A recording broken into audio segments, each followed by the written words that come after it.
Nvidia's China business, on paper, is a zero, not a small number. A zero.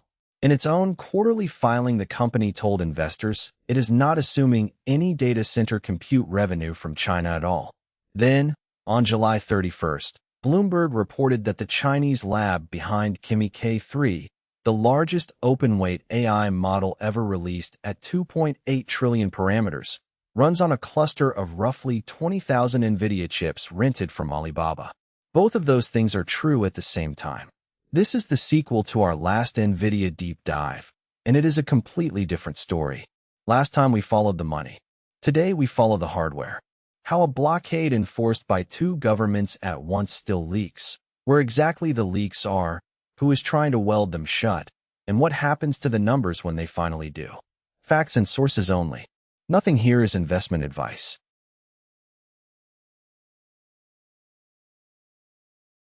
Start with the American side of the wall, because it is not a simple ban anymore. On January 14, 2026, President Trump signed a national security proclamation placing a 25% duty on Nvidia's H200 and comparable advanced accelerators bound for China. Alongside it, the Commerce Department cleared roughly 10 Chinese companies, among them Alibaba, Tencent, ByteDance, and JD.com, to buy up to 75,000 H200 units each. Read that carefully. Washington did not say no. Washington said yes, with a toll booth attached. Then Beijing built the other half of the wall, pointing the opposite direction. According to Reuters reporting, Chinese customs agents were instructed not to clear H200 imports, and domestic technology firms were told not to purchase the chips unless genuinely necessary. The effect was a sealed corridor with a gate at each end and nobody willing to open both. At GTC in March, Jensen Huang said Nvidia was holding purchase orders from Chinese hyperscalers for more than 400,000 H200 units. Not one had been delivered. So how much of that $10 billion in approved export licenses actually turned into shipped silicon? On July 14th, Commerce official Jeffrey Kessler told Congress the volume remains, in his word, trivial. And Nvidia's own accounts agree. In the first quarter of fiscal 2027, the company recorded no data center Hopper shipments to China at all, against $4.6 billion in the same quarter a year earlier. Huang has been blunt about the outcome, saying Nvidia's share of China's AI accelerator market has fallen to zero from roughly 95% 2 years ago, and that the policy has already largely backfired.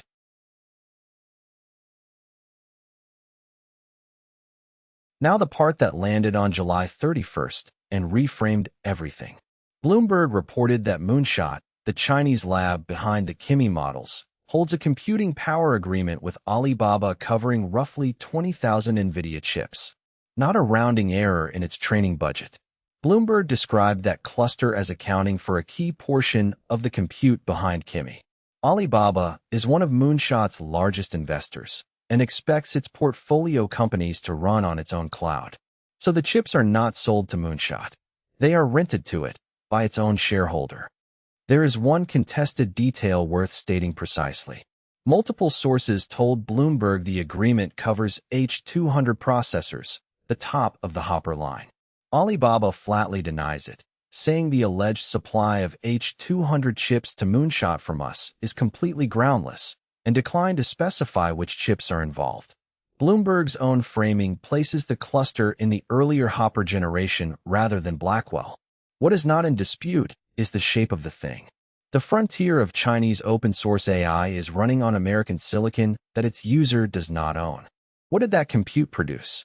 Kimi K3, 2.8 trillion total parameters, about 104 billion activated per token, a context window of 1,048,576 tokens, and open weights published on July 26, roughly 1.5 terabytes across 96 shards. Bloomberg also reported that Moonshot can reach Nvidia's newer Blackwell processors through Southeast Asia and is shopping for more chips to train its next model. Separately, on July 22, White House Technology Director Michael Kratsios accused Moonshot of distilling an Anthropic model and of accessing restricted Nvidia chips. Those are allegations. Moonshot has not publicly answered them.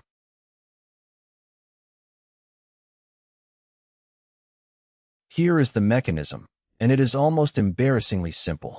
American export controls restrict selling a controlled chip to a restricted party. They do not, as currently written, restrict letting that party log in and use one. Rent is not export. 2 documented cases show the pattern. Shanghai-based INF Tech gained access to about 2,300 restricted Blackwell GPUs by renting capacity from Indonesia's Indosat or de Hutchison, which had bought 32 GB, 200 racks, 72 chips each, for a reported $100 million. Tencent reportedly reached Blackwell through Japanese provider Datasection, using facilities near Osaka and in Sydney. The second gap was about corporate paperwork rather than geography. For years, the license trigger was effectively the shipping address. If the boxes went to Malaysia, Singapore, or the UAE, no China license was required, even when the buyer was a Malaysian subsidiary of a Chinese parent. On May 31, 2026, the Bureau of Industry and Security issued guidance confirming the opposite test. If the end user's ultimate parent is headquartered in China or Macau, a license is required no matter where the subsidiary sits. BIS called it a clarification of a rule technically in force since November 2023. Industry sources cited by Reuters estimate hundreds of thousands of advanced processors moved through that gap in roughly a year. And then there is the channel that is simply criminal, where the consequences have started arriving. In March 2026, the U.S. Justice Department charged Supermicro co-founder Yashian Lau and others with diverting servers packed with Nvidia AI chips into China, an operation prosecutors tied to roughly $2.5 billion in revenue. On July 28, Taiwan's Keelung District Prosecutor's Office detained an Nvidia employee surnamed Chong in the same investigation, on suspicion including document falsification. An Nvidia spokesperson called smuggling a non-starter for the company and said diverted chips receive no service, support, or updates. Nvidia has also cut more than half of its Asian AI chip buyer list.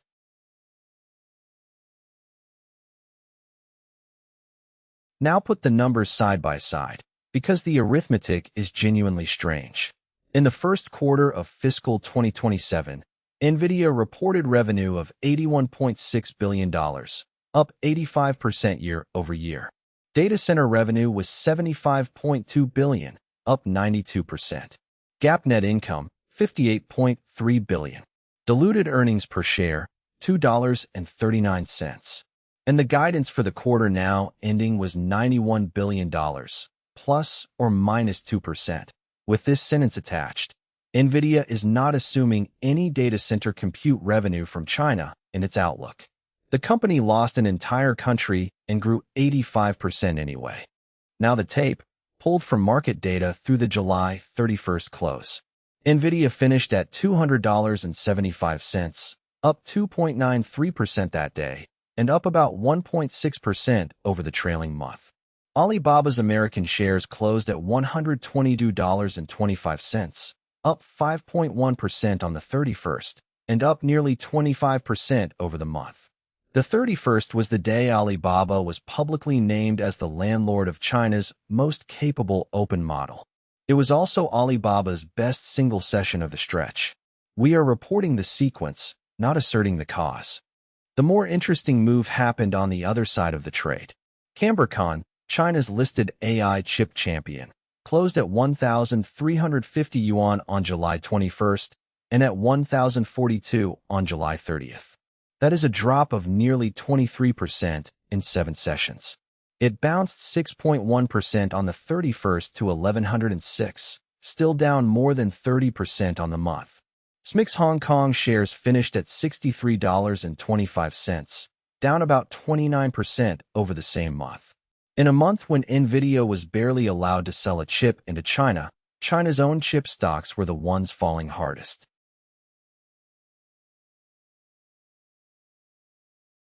So who is filling the hole Nvidia left? On volume, the answer is already clear. In 2025, Chinese domestic makers shipped a combined 1.65 million AI accelerator cards and took 41% of their home market for the first time. Huawei alone accounted for roughly 812,000 of those, about half the domestic total. Alibaba's own chip unit T-Head came second at 265,000 cards. Baidu's Kunlunxin and Cambricon were roughly tied at 116,000 each. The 2026 trajectory points the same direction. Domestic suppliers are forecast to reach 56% of China's AI chip market, up from 46% in 2025, while foreign suppliers, meaning Nvidia and AMD together, are projected to fall to 21% from 34%. Huawei's Ascend 910C production target for this year is around 600,000 units, built primarily with SMIC. Cambricon's CUN 590 and 690 line targets somewhere between 300 and 500,000. These are not symbolic volumes. This is a supply chain being stood up. But volume and frontier capability are different questions, and the honest coordinate comes from the newest domestic launch. Hygon unveiled a full data center stack, a 128-core, 512-thread C86 processor with 4-way simultaneous multithreading, AVX, 512 support, and up to 10 teraflops of double precision, alongside a new deep computing unit accelerator for training and high-performance computing. Coverage positions that accelerator against Nvidia's A100, a part Nvidia launched in 2020. That gap is precisely why a 2.8 trillion parameter model was trained on rented Hopper rather than on domestic silicon.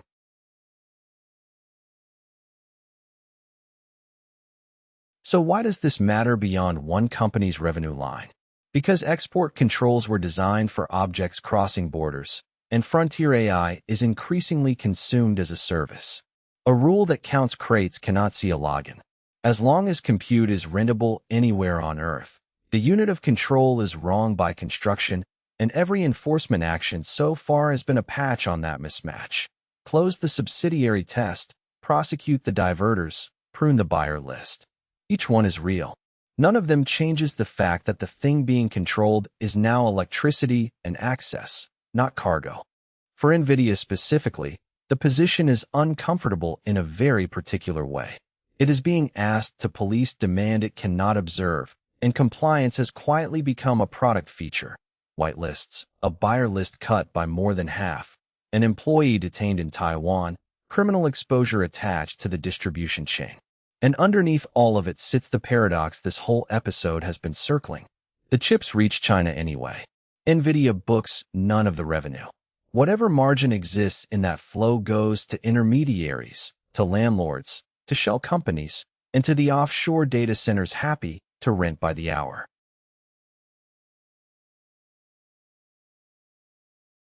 Three things to watch, and the first one has a date on it.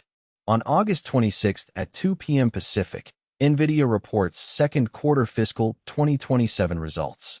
The guidance was $91 billion, plus or minus 2%, built on an explicit assumption of zero China data center compute revenue.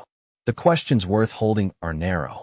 Does the company keep assuming zero for the next quarter? Does it quantify what pruning more than half of its Asian buyer list did to the run rate? And does it say anything at all about the rental channel? Second, Washington. The Remote Access Security Act is the bill that would make the rental channel matter legally. The House passed it in January by 369 votes to 22. A Senate companion, S. 3519, was introduced by Senators McCormick and Wyden with Cotton and Coons, and it is sitting in the Senate Banking Committee. If it moves, renting a controlled chip starts to look like exporting one, and the entire offshore data center arbitrage we just walked through becomes a licensing question overnight. Third, the two decisions nobody controls. The B30A, Nvidia's China-tailored Blackwell part reported at around 80% of standard Blackwell performance, is still waiting on American approval. Even if it arrives, Beijing has already demonstrated with the H200 that approval in Washington is not the same as entry into China. And the quietest signal of all, Moonshot is reportedly shopping for more chips for its next model. Where that model ends up training, on rented Hopper, on Blackwell routed through Southeast Asia, or on Ascend silicon at home, will tell you more about the real state of this blockade than any policy document will. To recap, Nvidia books nothing from China by its own guidance. Washington approved sales with a 25% duty attached. Beijing told customs not to let them in, and more than 400,000 ordered H200s are still sitting undelivered. Meanwhile, the largest open-weight model ever released was trained on a cluster of roughly 20,000 Nvidia chips rented from Alibaba. Blackwell reaches Chinese labs through Southeast Asia, and the rule that would make renting count as exporting is still parked in a Senate committee. A blockade with 2 locked gates, and the hardware walks through the wall anyway. If this is the kind of breakdown you want more of, subscribe, and tell us in the comments which leak you think closes first. This has been AI Daily.